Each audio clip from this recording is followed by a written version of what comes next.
तो दोस्तों, अब वक्त हो चला है करियर काउंसलर से मिलने का। हमारे करियर एक्सपर्ट हर हफ्ते आपको नए ऑप्शन से रूबरू करवाते हैं और देते हैं सही जानकारी जो आपके लिए फायदेमंद हो। तो आइए देखते हैं ये सेगमेंट। सन 1919 में हंगेरियन इंजीनियर कैरोलो एरेकी ने एक नए शब्द का आविष्कार किया, वो है बायोटेक्नोलॉजी। इस तकनीक के सहारे मानव कई क्षेत्रों में आविष्कार करने में कामयाब हुआ है। खेती बाड़ी, फूड प्रोडक्शन, मेडिसिन के क्षेत्र में इसके महत्व के बारे में हमें एक्सपर्ट ने बताया।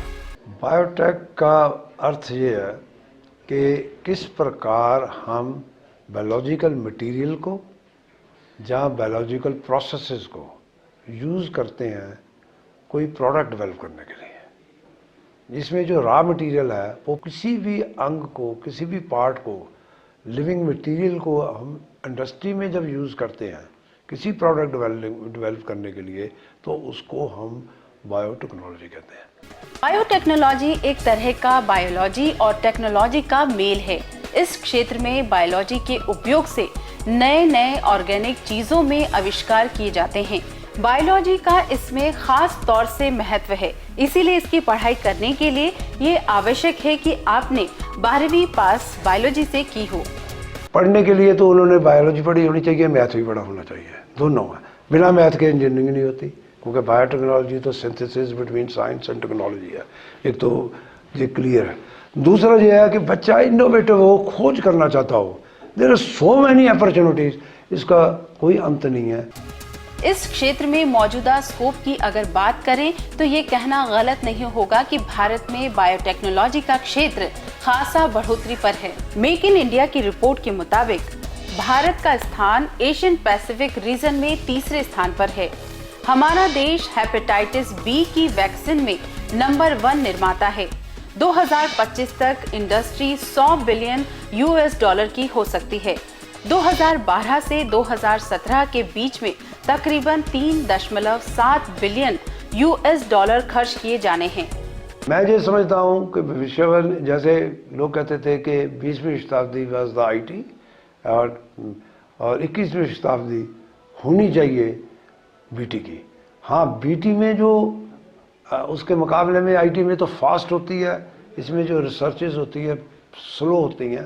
तो मेरा अनदर 30-40 ईयर्स में बहुत ज़्यादा परिवर्तन आ जाएगा।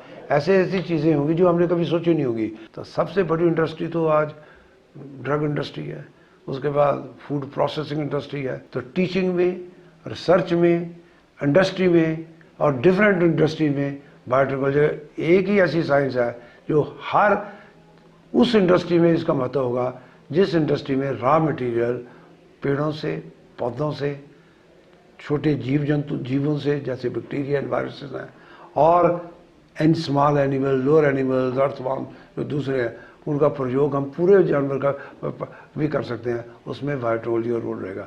बायोटेक्नोलॉजी की पढ़ाई करने के इच्छुक छात्र छात्राएं बीटेक, एमटेक तक के कोर्स इसमें कर सकते हैं। कोर्स के दौरान आपको बायोटेक्नोलॉजी में प्रयोग होने वाली विभिन्न तकनीकियों के बारे में पढ़ाया जाता है। ट्रेनिंग भी अहम हिस्सा है इस कोर्स का। बीटेक करने के बाद आप किसी भी कंपनी में नौकरी पा सकते हैं। जो जॉब पोटेंशियल होगा स्टूडेंट्स के लिए, कैरियर यू कैन डू, आप साइंस भी पढ़ सकते हैं, आप टेक्नोलॉजी भी पढ़ सकते हैं। There are degrees like BSc honours, MSc biotechnology, MPhil biotechnology, PhD। On the other hand, this is the only subject जिसमें टेक्नोलॉजी भी है। BTech biotechnology, BTech bioinformatics, BTech food technology, MTech biotechnology, then PhD biotechnology. Biotechnology का field आपको एक तरह से biology में BTech करने का मौका देता है, इसीलिए बायोलॉजी से लगाव रखने वाले युवा इस कोर्स का चुनाव कर सकते हैं।